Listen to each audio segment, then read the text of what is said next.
नमस्कार। एस्ट्रोवर्स में आप सभी का स्वागत है। तो आज हम बात कर रहे हैं सूर्य और शनि की युति। सूर्य जो कि फादर है, यहाँ पे फादर और सन की युति जिस भी हाउस में बनती है, कहीं ना कहीं जैसे कि एस्ट्रोलॉजिकली लैंग्वेज में अगर मैं कहूँ तो ये कॉन्फ्लिक्ट वाली बात है। यहाँ सूर्य और शनि के बीच में कहीं ना कहीं द्वंद्व कहा गया है। इन दोनों के बीच में टकराव की बातें कही गई है। ये किस लिए हो रहा है, क्यों हो रहा है, ये तो आपको पता ही होगी कि हमारी जो मैथोलॉजिकली स्टोरी है सूर्य और छाया के बेटे शनि की, ये स्टोरी आपको सभी को पता है किस तरह से काम करती है।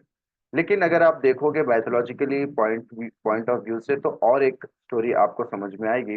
वो है कुंती की, कुंती पुत्र कर्ण की। यहाँ पे कर्ण जो है ठीक शनि के ऑपोजिट है। शनि के पास फादर के रिलेटेड कोई भी ऐसी पावर नहीं है, लेकिन कर्ण के पास, उनके पास ऐसे ऐसे पावर्स हैं जो सूर्य से प्रदान हुई है। तो यहाँ पे कर्ण को अगर आप देखोगे तो कहीं ना कहीं शनि की एक झलक आपको नजर आएगी। कर्ण के जितने भी स्वभाव थे वो कहीं ना कहीं शनि और सूर्य के स्वभाव के साथ आपको मेल खाता हुआ नजर आएगा। क्यों? क्योंकि शनि देखिए, जो है शनि कहते हैं कि आप मेहनत करिए। कर्ण ने क्या मेहनत करी थी? कर्ण ने मेहनत करी थी कि वो भी इस महाभारत का हिस्सा बन सके। तो यही चीज जो है ना शनि दर्शाते हैं कि आप जब मेहनत करेंगे तो आपको वो फल जरूर मिलेगा। तो आज हम इसी पे बात करने वाले हैं, इसी के ऊपर ही चर्चा करेंगे कि अगर सूर्य और शनि की युति आपके सारे 12 घरों की अंदर अगर आती है तो किस तरह से आती है। तो शायद ये वीडियो थोड़ी सी लंबी हो जाए, तो इसको मैंने दो भागों में बांट दिया हुआ है। तो पहला 1 to 6 हाउस में हम डिस्कस करेंगे, फर्स्ट 1 to 6 हाउस, यानी कि मेष राशि से लेकर कन्या राशि तक। कन्या राशि तक सूर्य और शनि इन सारे भावों में जाकर किस तरह से अपना फल देते हैं। ठीक है। तो सबसे पहले तो आप हम जानते हैं कि सूर्य कौन है। सूर्य जो है फादर है, वो अथॉरिटी है ना। किसी भी चीजों को पूरा करने के लिए आपको सूर्य की जरूरत है। सूर्य की तेज होनी पड़ती है। आपको अगर गवर्नमेंट जॉब चाहिए तो सूर्य की तेज चाहिए। अगर आपके अंदर किसी भी कार्य को कंप्लीट करने की क्षमता चाहिए तो वो है सूर्य। अगर ये सूर्य नहीं है तो आप उन सारे कार्य को पूरा नहीं कर पाओगे, कहीं ना कहीं प्रॉब्लम्स आएगी। अब यहाँ पे शनि क्या है? शनि जो है, शनि इस सारी चीजों के कर्म अधिपति है। यानी कि आप जो कर्म कर रहे हो, ये कर्म ठीक है कि नहीं है। आप जिसके लिए ये काम कर रहे हो, क्या उसके लिए आप तैयार हो चुके हो कि नहीं हो चुके हो? ये कौन बताएगा? ये शनि बताएगा। जब तक आपके जो अंतरात्मा है, यानी कि जो सूर्य है, जब तक आप पूरी तरह से प्रिपेयर नहीं हो जाओगे, क्योंकि ईगो जो है ना वो सूर्य है, घमंड जो है वो सूर्य है। तो शनि नहीं चाहता है कि आप सूर्य की ईगो लेकर आगे बढ़ो। इसीलिए शनि क्या करता है, उस ईगो को खंडित करता है। आपके अंदर जितनी ईगो है वो उसको खत्म करने की कोशिश करता है। इसीलिए शनि जो है ना बहुत ही डेंजर प्लैनेट माने गए हैं। इसीलिए शनि को सभी लोगों ने खराब कहा है। क्यों खराब कहा है? कि आपको जो है ना वो पनिशमेंट देते हैं। पनिशमेंट क्या है? पनिशमेंट यही है कि आप जिस गोल को आप पाना चाहते हो, जिस भी कार्य को आप पूरा करना चाहते हो अपनी लाइफ में, जिस भी चीज को आप पाना चाहते हो, उसके लिए आपको मेहनत जरूर करनी पड़ेगी, ये दिखाता है शनि। क्या उस मेहनत में हमें सक्सेस है, ये बताएगा सूर्य। अगर ये दोनों एक साथ बैठ रहे हैं, जहां पे भी इनकी कंजंक्शंस बनेगी, तो शनि की मेरी पिछली वीडियो आपने देखी होगी तो आपको पता होगा कि शनि का क्या रोल है हमारी लाइफ में। ठीक है। तो उसी को ही हम अब जानते हैं इस चीज में कि अगर शनि के साथ सूर्य भी आ जाए तो क्या करते हैं। शनि और सूर्य की युति कहीं पे भी बैठी हो, सिंपल सी युति ये है कि आपको ऊपर जाने से पहले नीचे जरूर आनी पड़ेगी। आपको नीचे का हाल देखना है, तभी जाके आप ऊपर जा सकते हैं। यही चीज जो है ना, आप चाहे उसको कैरियर में डाल दो, चाहे रिलेशनशिप्स में डाल दो, या फिर कहीं पे भी आप उसको लक्की हाउस यानी कि 9th हाउस में बैठेंगे तो आपका नसीब कहीं ना कहीं काम करेगा और कहीं ना कहीं खराब हो जाएगा, जिसकी वजह से आप बहुत नीचे आ जाओगे। तो चलिए अब बात करते हैं शनि और सूर्य इन द फर्स्ट हाउस। अगर पहले घर में सूर्य और शनि की युति बनती है तो इसका क्या परिणाम होता है? इसका परिणाम ये है कि देखिए, फर्स्ट हाउस आप खुद हो। यहाँ पे सूर्य जो है ना उच्च के हो जाते हैं और शनि यहाँ पे नीच के हो जाते हैं। यहाँ पे भी नीच भंग हो गया। तो जो चीजें जो प्लैनेट यहाँ पे अपने कार्य करना चाहते हैं वो आपको करवाएंगे, लेकिन क्या है कि उससे उसके साथ आपको थोड़ा सा लेजीनेस हो जाएगा। क्यों? क्योंकि यहाँ पे जो है ना शनि है। तो यहाँ पे सूर्य और शनि की जो है ना बहुत अच्छा पोजीशन माना जाएगा। यहाँ पे आपको जो है ना सूर्य की जितनी भी चैलेंजेस मिलेगी उसको आप कंप्लीट जरूर करोगे, उसको आप धीरे धीरे कंप्लीट जरूर करोगे। लेकिन प्रॉब्लम ये है कि शनि है, तो शनि है तो आपको क्या करेगा, थोड़े से जेलेसी बनाएगा दूसरों के साथ। आप जितना आप जो है ना कंपेयर करने लगोगे कि ये ऐसे है वो ऐसे है। जब आप कंपेयर करने लगोगे तो कहीं ना कहीं आपके अंदर सूर्य की ईगो आ जाएगी, क्योंकि यहाँ पे सूर्य जो है ना उच्च के हैं। तो जब सूर्य उच्च के होते हैं तो सूर्य की ईगो आपके अंदर आती है। तो फर्स्ट हाउस में अगर सन और सैटर्न दोनों एक साथ अगर बैठे हुए हैं तो आप देख लो कि आपके अंदर ईगो कितनी है। किसी भी चीज के लिए जो प्लैनेट वहां पे जो राशि वहां पे बैठी होगी उस राशि के रिलेटेड आपका ईगो बनता हुआ दिखेगा। अगर 10 नंबर लिखा हुआ है तो काम के प्रति ईगो बन रहा है। अगर आपका 7 नंबर लिखा हुआ है तो आपकी वाइफ के प्रति ईगो बन रहा है, यानी कि आप अपने वाइफ को लेकर बहुत ज्यादा इगोइस्टिक हो कि मेरी वाइफ इतनी सुंदर है, मेरी वाइफ इतनी काम करती है, मेरी वाइफ इतनी जो है ना वर्किंग वुमेन है, बहुत ज्यादा कमाती है, मेरे से अच्छा वो एक ईगो रहेगा उनके प्रति। बस थोड़ी सी प्रॉब्लम ये है, यहाँ से नेगेटिव पॉइंट ये हो जाता है कि ऐसे व्यक्ति या तो अपने फादर से दूर होते हैं या तो इनकी लाइफ में इनके फादर का जो है ना आशीर्वाद नहीं होता है। तो ये जो इशू है इनके साथ ये घटती है फर्स्ट हाउस अगर आ जाता है, फर्स्ट हाउस में सैटर्न और सन। मेहनत करेंगे, मेहनत से आगे बढ़ेंगे, ये इनका मोटो होता है कि मेहनत करो और आगे बढ़ो। इनको कहीं ना कहीं गवर्नमेंट अथॉरिटी से इनको सम्मानित हो सकते हैं, ये गवर्नमेंट अथॉरिटी में काम कर सकते हैं, गवर्नमेंट जॉब गवर्नमेंट एम्प्लॉय हो सकते हैं। बहुत अच्छा कार्य करेंगे, अपने दिमाग का यूज करेंगे, अपने मेहनत से ये आगे बढ़ेंगे। ये है फर्स्ट हाउस। अब बात करते हैं सेकेंड हाउस। सेकेंड हाउस क्या है? हमारी वाणी है। सेकेंड हाउस हमारा फैमिली है। सेकेंड हाउस हमारा बैंक बैलेंस है। तो यहाँ पे ऐसे व्यक्ति को रिलेशनशिप में थोड़ी सी प्रॉब्लम आएगी, क्योंकि देखिए सूर्य जो है ना वो राजा है, और उस राजा को ना पता है कि अपनी फैमिली को किस तरह से प्रोटेक्ट करना है। लेकिन सैटर्न को जो है ना रिलेशंस के बारे में पता नहीं है। उसको ना रिलेशंस पता ही नहीं है, क्योंकि वो जो है जब पैदा हुआ था तो वो कहीं ना कहीं एक जंगल में थे वो। तो उनको रिलेशंस के बारे में कुछ पता नहीं है। तो यहाँ पे ना शनि सेकंड हाउस और सन के साथ अगर कॉम्बिनेशन है तो रिलेशन थोड़ी सी ब्रेक डाउन होगी, थोड़े से मनमुटाव होगा रिलेशनशिप्स में। और फादर की जो प्रॉपर्टी है वो इनको मिलेगी, लेकिन थोड़ी देरी से, थोड़ी लड़ाई झगड़े से, झगड़े के बाद उनको शायद प्रॉपर्टी मिल जाए। अगर ये चीटिंग करके उस सारी प्रॉपर्टी को लेने की कोशिश करेंगे या किसी का पैसा अपने बैंक में डालने की या खुद सेविंग करने की कोशिश करेंगे दूसरों का पैसे, तो इनको जाके प्रॉब्लम आएगी। यहाँ पे हार्डवर्क से अपने बैंक बैलेंस को बढ़ाने की कोशिश करेंगे तो इनका बैंक बैलेंस बहुत अच्छा बढ़ेगा। लेकिन अगर ये चीटिंग से करने की कोशिश करेंगे तो नहीं बढ़ेगा, क्योंकि ये तो वाणी का कारक है। तो ऐसे व्यक्ति थोड़े से लेस टॉकटेटिव होते हैं, यानी कि बात बहुत कम करते हैं, अपने में खोए रहेंगे। कहीं ना कहीं जाके दूर देखोगे ये अपने किताबों में या अपने फोन, आजकल तो फोन है तो फोन में डूबे रहेंगे, है ना। यहाँ पे प्रॉब्लम ये हो जाती है ना कि शनि जब सेकेंड हाउस के होते हैं तो ये फैमिली से दूर कर देते हैं। कहीं ना कहीं अपनी वाइफ के साथ भी जो है ना ये ज्यादा वक्त बिता नहीं पाते हैं। ये जितना मेहनत करेंगे ना उतना इनके पास पैसा आएगा, लेकिन ये सेविंग करने में थोड़े से असमर्थ हो जाएंगे, क्योंकि राजा है। राजा को क्या चाहिए? राजा को डोनेशंस चाहिए, उसको जो है ना डोनेशन करना है। तो सूर्य क्या करेगा कि जितना भी मेहनत शनि करके लेकर आएगा वो सूर्य क्या करेंगे, डोनेशंस की तरफ लेकर चले जाएंगे। यानी कि आप दान करो, दान की तरफ लिख। अगर आप दान नहीं कर पा रहे हो तो आपका बैंक बैलेंस भी नहीं बढ़ेगा।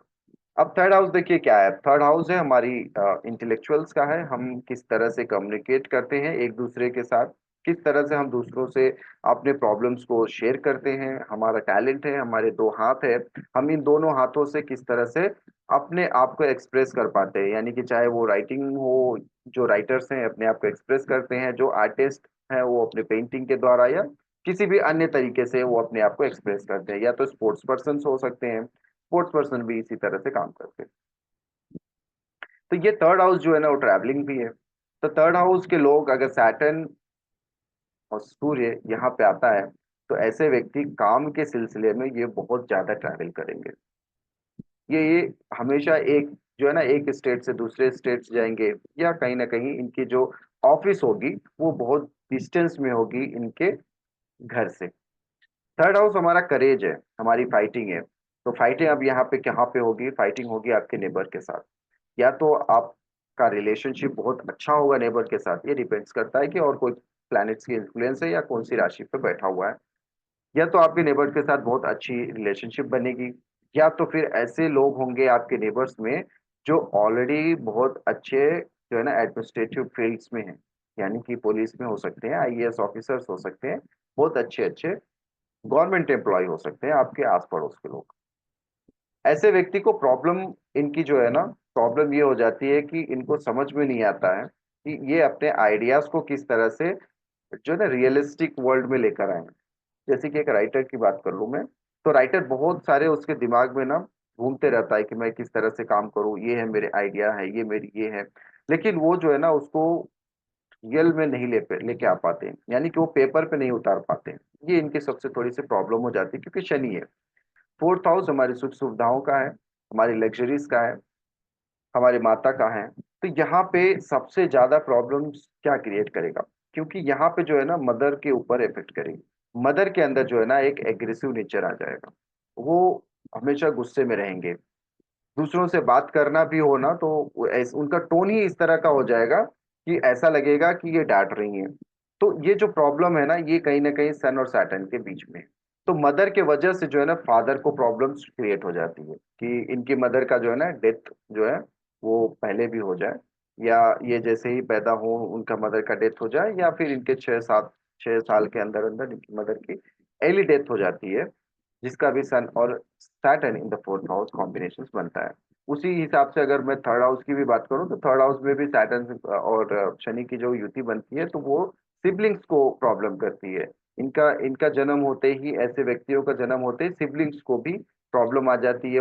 और कहीं ना कहीं वो सिबलिंग्स के हेल्थ, या ऐसे भी हो सकता है कि इनके सिबलिंग्स की डेथ भी हो सकती है, क्योंकि ये सैटर्न और शन का कारक सन जो है ये थोड़े से प्रॉब्लमेटिक क्रिएट करते हैं। और नेक्स्ट फोर्थ हाउस में क्या हो सकता है? नेक्स्ट फोर्थ हाउस में हो सकते हैं कि यहाँ पे इनकी लग्जरी लाइफ बहुत अच्छी हो जाए, क्योंकि राजा है, सन है, सैटर्न है। ये मेहनत का घर, मेहनत से आप लग्जरीज कमाओगे। आपके जितने भी कार हैं या घर कह लो, ये सारे जो है ना एक एक कंफर्टेबल, आप जो सोच रहे हो ना उस तरह का आप पा जाओगे। जिसकी भी ऐसी युति होती है वो हमेशा जो सोचते हैं उस तरह का इनके घर मिल जाता है। लेकिन हाँ, इनकी थोड़ी सी प्रॉब्लम ये हो जाती है कि ये कभी भी जो है ना जब बाइक चलाएं या फिर कार चलाएं थोड़ी सी केयरफुली और ओवर स्पीड ना करें, क्योंकि रोड क्रॉसिंग करते समय हमेशा केयरफुल रहें। और हाँ, अपने कार्स कहीं पे भी पार्क कर रहे हो या कहीं रख रहे हो तो बी केयरफुल, आपको यहाँ से चोरी भी हो सकती है। आपके कार्स भी चोरी हो सकते हैं, आपके मोबाइल फोन्स या कुछ भी ऐसी चीजें जो शनि से रिलेटेड है, ये कहीं ना कहीं चोरी होने के संभव यहाँ पे संभावनाएं देखने को मिलती है। आप जब कभी भी अपने कंस्ट्रक्शन या अपने घर को बनाएं तो उसकी देखरेख बहुत अच्छे से देखरेख करें। और हाँ, जो भी आपके एम्प्लॉयज हैं, अगर आप अच्छे एडमिनिस्ट्रेटिव फील्ड में हैं या कहीं पे भी काम कर रहे हैं तो अपने जो भी आपके लोअर लेवल एम्प्लॉयज हैं उनसे आप थोड़े से अपने आप को बचा के रखें, नहीं तो आपको हानि पहुंचा सकते हैं सैटर्न और सन की। फिफ्थ हाउस में क्या है? फिफ्थ हाउस सूर्य अपने ही घर में है, शनि जो है अपने फादर के घर पे आते हैं। तो यहाँ पे शनि जो है ना अनकंफर्टेबल हो जाएंगे। क्यों हो जाएंगे? क्योंकि उनको ना वो रूल्स एंड रेगुलेशंस जो है ना इनको पता नहीं है कि यहाँ पे किस तरह की रूल्स और रेगुलेशंस चलती है। शनि जो है वो डिसिप्लिन के कारक है। वो हमेशा एक डिसिप्लिन में रहना जानते हैं, वो उनका खुद का डिसिप्लिन है। लेकिन सूर्य के घर पे अगर आप जाओगे तो सूर्य का डिसिप्लिन कुछ अलग तरीके का है, तो इसलिए वो जो है ना अनकंफर्टेबल हो जाते हैं। तो यहाँ पे क्या है, उस चीज की प्रॉब्लम्स क्रिएट हो जाती है। क्या कर सकते हैं कि यहाँ पे एडुकेशन ब्रेकर है, यानी कि आपको जो है ना एडुकेशन में प्रॉब्लम आ सकती है। देखिए, अब इसमें ना दो मत भी है। मैंने जितनी भी कही हुई है मैंने कहा है कि ये राशि और दूसरे प्लैनेट्स की इन्फ्लुएंसेस क्या कहती है उसके ऊपर ही ये एजुकेशन ब्रेक होगा या नहीं होगा ये पता चलेगा। लेकिन अगर आपका सेम यानी कि एरिस लगन ही है, एरिस लगन में अगर आपका फिफ्थ हाउस में सन और सैटर्न की युति बनती है, तो आप मान के चलो आपका एजुकेशन ब्रेक होना ही है। या तो आप पूरी तरह से एजुकेशन ब्रेक कर दोगे आफ्टर इंटरमीडिएट, या फिर आप बहुत अच्छा पोस्ट ग्रेजुएशन लेवल तक जा सकते हो अगर डिग्रीज में डिग्रीज आपकी सूर्य की ज्यादा है तो। ठीक है। तो ये एजुकेशन ब्रेक भी करवाएगा, चाइल्ड इश्यूज देगा। ये चाइल्ड इश्यूज क्यों देगा यहाँ पे? क्योंकि आपको ये स्टोरी आपको पता होगी कि शनि ने जो है ना संध्या के पेट पे लात मार दी थी। तो संध्या ने क्या करी थी कि उनको श्राप दिया था कि आपका ये पैर जो है ना टूट जाएगा। ठीक है, आप स्लो हो जाओगे, आप धीरे धीरे चलोगे, आप लंगड़े हो जाओगे। संध्या ने इस तरह का श्राप मिला था। इस वजह से जो है ना शनि जब कभी भी फिफ्थ हाउस में सूर्य के साथ हो या ना हो, फिर भी चाइल्ड इश्यूज क्रिएट हो ही जाते हैं। एक एक आध में मिसकरेजेस भी दे देंगे यहाँ पे। ठीक है, कॉम्प्लिकेशंस अगर मिसकरेज नहीं होती है तो कॉम्प्लिकेशंस उनको मिल जाएगा। अगर मिस कॉम्प्लिकेशंस भी नहीं है, मिसकरेज भी नहीं हुआ है, बच्चा पैदा भी हो चुका है, तो आप देखोगे कि उनका जो फर्स्ट ईयर होगा, फर्स्ट ईयर जो चाइल्ड का होगा, वो उसमें थोड़ी सी प्रॉब्लम्स दे देंगे। या फिर बच्चा एक साल के अंदर खत्म भी हो सकता है। अगर नहीं खत्म हो रहा है, सब कुछ बढ़िया है, तो बाकी प्लैनेट्स के इन्फ्लुएंसेस उसको बचा रहे हैं, या फिर फादर के तरफ से उनको जो है ना प्रोटेक्शंस मिल रही है। ठीक है। तो इस तरह का। अब नेक्स्ट क्या देगा कि यहाँ पे जो बच्चा पैदा भी हो गया है ना, तो वो बहुत ज्यादा स्लो होगा।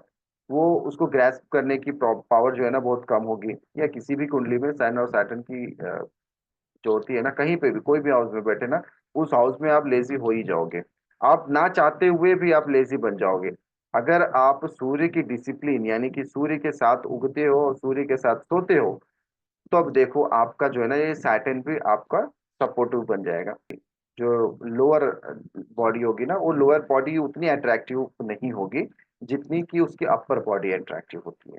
क्योंकि यहाँ पे सूर्य प्रबल है, तो सूर्य जो है ना वो अपर बॉडी को रिप्रेजेंट करते हैं, ना कि निचली बॉडी। निचला जो है वो शनि को दिखाता है। तो यहाँ पे जब अपर बॉडी की बात हो रही है, तो यहाँ पे सूर्य अपने ही घर में है तो अच्छा होगा। लोअर बॉडी जो है ना वो थोड़ा लेस अट्रैक्टिव हो सकता है, या फिर आपको जो है ना कोई प्रॉब्लम हो सकती है लेग में या थाइस में या पीठ में, कहीं भी लोअर बॉडी के पास।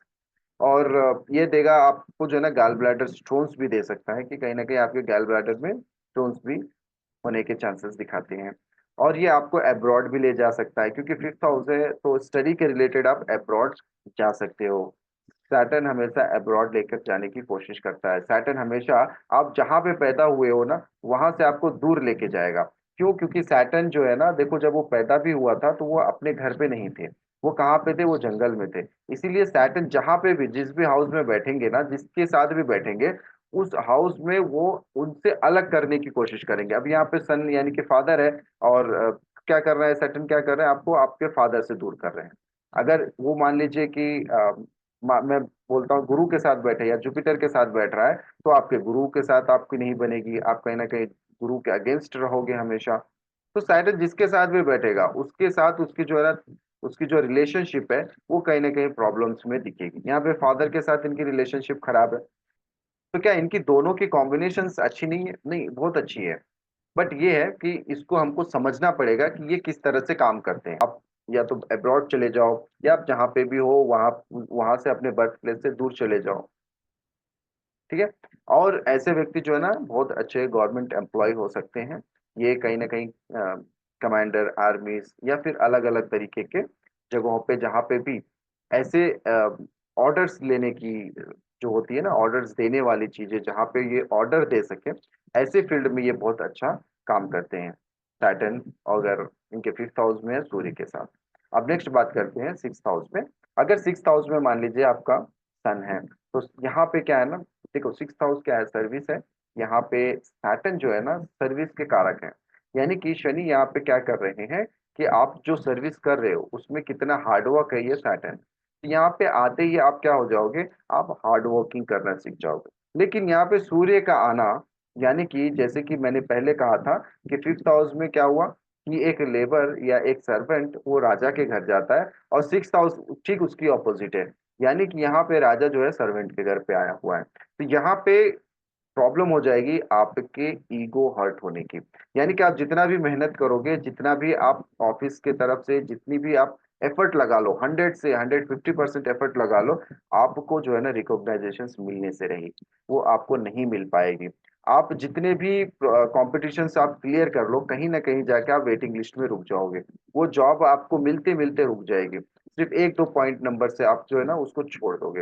हाँ, अगर आपका सूर्य अच्छा है, दूसरों की इन्फ्लुएंस भी बन रही है, जुपिटर की इन्फ्लुएंस भी अच्छा से अच्छे बन रही है, तो आप जो है ना उस कंपटीशन को क्लियर कर लोगे और पहले ही अटेम्प्ट में आपको जॉब मिल सकती है। थोड़े से देखिए, यहाँ पे शनि डिले का कारक है, तो डिले तो करवाएंगे। आप चाहे किस तरह से भी आप प्रिपेयर हो जाओ, चाहे आप 24 घंटा ही क्यों ना प्रिपेयर हो जाओ, किसी भी चीज में वो डिले करवाएंगे ही। यहाँ पे शनि का 6th हाउस, जैसे कि 6th हाउस रोग ऋण और शत्रु का भी है, तो शनि का यहाँ पे आना कहीं ना कहीं आपके रोग ऋण शत्रुओं से मुक्ति पाना है। अगर आपके रोग ऋण शत्रु भी हैं भी, तो जब भी इनकी महादशा अंतरदशा या प्रत्यंतर दशा चलेगी, जब भी शनि की महादशा आएगी, आप देखोगे कि इन सभी से आपको मुक्ति मिल रही है, यानी कि आप उनसे छुटकारा पा रहे हो। आप इनकी जितनी भी प्रॉब्लम्स आ रही है ना, चाहे वो कर्जे में डूबे हो, कर्ज भी धीरे धीरे निकल रहा है, ठीक है, या कोई दुश्मन है तो दुश्मन भी खत्म हो रहे हैं।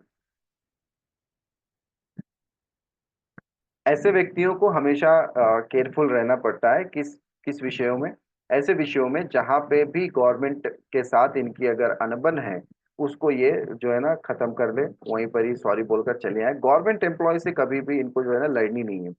जब ये गवर्नमेंट एम्प्लॉय से लड़ने चले जाएंगे, तब इनको जाके प्रॉब्लम आती है। तो ऐसे व्यक्ति आप देखोगे बहुत ज्यादातर आपको जो है ना ऐसे कामों में मिलेंगे, जो गवर्नमेंट के साथ इनका उठना बैठना होता है। तो ऐसे व्यक्तियों को जितना हो सके उतना, पॉलिटिशियंस हो या गवर्नमेंट एम्प्लॉय हो, उनसे थोड़ा सा बहसबाजी कम करें। जितना ये करेंगे उतनी प्रॉब्लम्स में ये बनते चले जाएंगे। ऐसे व्यक्ति के जो बॉस होंगे ना, ऐसे व्यक्ति के बॉस कहीं ना कहीं थोड़े से एग्रेसिव होते हैं, और इनके लिए थोड़े से प्रॉब्लम्स क्रिएट कर देते हैं। आप प्राइवेट जॉब कर रहे हो, आप जो सैटर्न और शनि की युति बनी हुई है 6th हाउस में, तो ऐसे लोगों की जो है ना बॉस बहुत ही कह सकता हूँ कि मैं बहुत एग्रेसिव, या फिर आप जो है ना उस ऑफिस में बहुत ज्यादा हैरासमेंट फील कर रहे हो। आपको एक आपकी जो टारगेट्स हैं या आपके जो काम जो आपको दिया जाता है, उससे ज्यादा आप काम कर रहे हो। आपको जितने घंटे काम करने चाहिए उससे ज्यादा घंटे काम करोगे आप। आपके ऊपर प्रेशर्स बनाया जाएगा, आपको इंसल्ट कर सकते हैं, आपके ऊपर हरासमेंट हो सकती है। आप जब उनसे जो है ना लीव्स एप्लीकेशंस भी दोगे कि मुझे छुट्टी चाहिए, वेकेशंस के लिए जाना है, आपके उस वो भी कैंसिलेशन, यानी कि उसको भी नकार दिया जाएगा। गवर्नमेंट जॉब वालों के लिए हमेशा ये रहेगा कि वो एक जगह से दूसरी जगह ट्रांसफर होंगे, और ऐसे जगह ट्रांसफर होंगे जहां पे आपको जाना पसंद नहीं है। क्यों? क्योंकि राजा है सूर्य, क्या है, आप कहीं भी दूसरी जगह जा रहे हो तो वो किसका योग बनता है? वो सूर्य का योग बनता है। तो आप सूर्य कहाँ पे आए हुए हैं? सर्वेंट के घर पे, जो कि सूर्य को पसंद नहीं है यहाँ पे आना। तो आपका जहां पे भी ट्रांसफर होगा, आप देखोगे कि आपको वहां पे जाना पसंद नहीं आएगा। लेकिन ये सारी चीजें जो मैंने कही है ना, ये सारी चीजें नेगेटिव आपको लग रही है, बट आपको पता ये है कि ऐसे व्यक्ति जो है ना इतनी सारी प्रॉब्लम्स को सहने के बाद भी, इतनी प्रॉब्लम्स वो झेलने के बाद भी ना, उन सारे चीजों को खत्म करके वो टॉप में आते हैं, यानी कि वो आगे बढ़ते हैं। यही खासियत है Sun Saturn in the 6th house. ये खासियत ये सारे घरों में है, 1 से लेके 6 घर जितने भी मैंने कहे ना, ये सारे के सारे जितने भी घर हैं, 1 से लेके 6 घर में कहीं ना कहीं सर सन और सैटर्न, ये दोनों के दोनों एक दूसरे के प्रॉब्लम्स तो क्रिएट करते हैं, बट अल्टीमेटली आपको जो है ना एक प्रोग्रेसिव नजर दिखेगा कि आप आगे बढ़ रहे हो। ये दोनों बहुत ज्यादा प्रॉब्लम्स क्रिएट तो करते हैं हाउसेस में, लेकिन वो आपके लिए बहुत अच्छा होता है। अगर दूसरे प्लैनेट्स की अगर दृष्टि पड़ रही है, जैसे मैं कहूँ अगर राहु की पड़ रही है, तो यहाँ पे क्या है ना, राहु आपको बहुत आगे लेके जाएगा और बहुत जल्दी जल्दी लेकर जाएगा। क्योंकि शनि यहाँ पे थोड़ी से जो है ना प्रॉब्लम्स क्रिएट करते हैं, ताकि आप स्लो चलो, उस चीजों को समझो। देखिए, यहाँ पे सूर्य के आने के बाद से ना शनि जो धीरे धीरे चलते हैं, वो कहीं ना कहीं उनके अंदर ना जो फास्टनेस आ जाती है। अगर मान लीजिए आपका शनि अकेला है उस हाउस में, तो वो अगर 100 दिन में, 100 डेज में वो कुछ चीजें कंप्लीट कर रहा है, तो शनि सूर्य के आने के बाद से वो क्या हो जाएगा, वो कंप्लीट होगा आपके 60 डेज में। तो यहाँ पे सूर्य आने की वजह से ये थोड़ी सी जो है ना पेस आ गई है इनके अंदर। लेजीनेस होगी, अगर आप सूर्य को फिर से ले लेते हो तो लेजीनेस भी खत्म हो जाती है। अब देखो क्यों ऐसा हो रहा है, 1 से लेकर 6 की कहानी मैंने आपको कही कि किस तरह से सूर्य काम करते हैं और शनि काम करते हैं अपने अपने तरीके से। शनि के पास जो है ना मेच्योरिटी लेवल बहुत ज्यादा होती है, वो बहुत जल्दी चीजों को समझने लगता है। इसी वजह से जो है ना सैटर्न और सन की जो युति होगी, जिस भी हाउस में होगी ना, वो अपने चीजों को अपने एज से पहले पालेगा, अपनी चीजों को अपने एज से पहले उस नॉलेज को ले लेगा। यही खासियत है सैटर्न और सन की इस पूरी की पूरी 1 से लेकर 6 घर में। हाँ, इसमें थोड़े से नेगेटिव पॉइंट्स भी मैंने कही है, लेकिन उस नेगेटिव पॉइंट्स को टैकल करने के लिए आप पॉजिटिव पॉइंट्स ये है कि आप सैटर्न की लेजीनेस को छोड़कर सूर्य की पॉजिटिविटी को आप ग्रहण करना शुरू कर दो। यानी कि सूर्य के साथ रहना शुरू कर दो। जैसे कि आपके फादर के साथ नहीं बन रही है, ठीक है, नहीं बन रही है तो आप थोड़े से डिस्टेंस में हो जाओ। अगर आप दूर जा सकते हो तो दूर चले जाओ, क्योंकि अगर आप पास रहोगे थोड़ी सी प्रॉब्लम तो क्रिएट होगी। जैसे डिस्टेंस बना लोगे आप देखोगे कि आपका फादर और सन का जो रिलेशन है ये बहुत अच्छा है। अगर ये सेकंड हाउस में है तो फादर की तरफ से आपको बहुत ज्यादा सपोर्टिव होगी। अगर ये 6th हाउस में आ जाते हैं ना तो रिलेशनशिप किसके साथ खराब करेंगे ये, जैसे कि फर्स्ट हाउस में खुद जो है ना हर रिलेशनशिप खराब होते चले जाएंगे। खुद ही आप हर रिलेशंस को खराब करोगे। फर्स्ट हाउस में अगर ये दोनों आते हैं तो आप खुद ही रिलेशंस को खराब करोगे, किसी को नहीं मानोगे, स्पेशली अपनी वाइफ की तरफ से भी आपको जो है ना प्रॉब्लम्स क्रिएट दिखेगी। फिर उसके बाद सेकेंड हाउस में आते हैं तो सेकेंड हाउस में फैमिली की तरफ प्रॉब्लम आएगी। थर्ड हाउस में सिबलिंग से प्रॉब्लम, फोर्थ हाउस में मदर से, फिफ्थ हाउस में चिल्ड्रन से, 6th हाउस में आपके मामा से। आप देखोगे कि मामा के साथ जो रिलेशंस बन रहा है ना वो अच्छे से नहीं रहेगा। या तो आप जो है ना थोड़े से एग्रेसिव हो गए, या वो आपके प्रति बहुत ज्यादा एग्रेसिव नजर आएंगे। तो ये रही 1 से लेके 6 तक सन और सैटर्न की युति। और नेक्स्ट वीडियो में हम बात करेंगे लिब्रा टू मीन राशि तक। ठीक है, तो तब तक के लिए नमस्कार, ओम नमः शिवाय।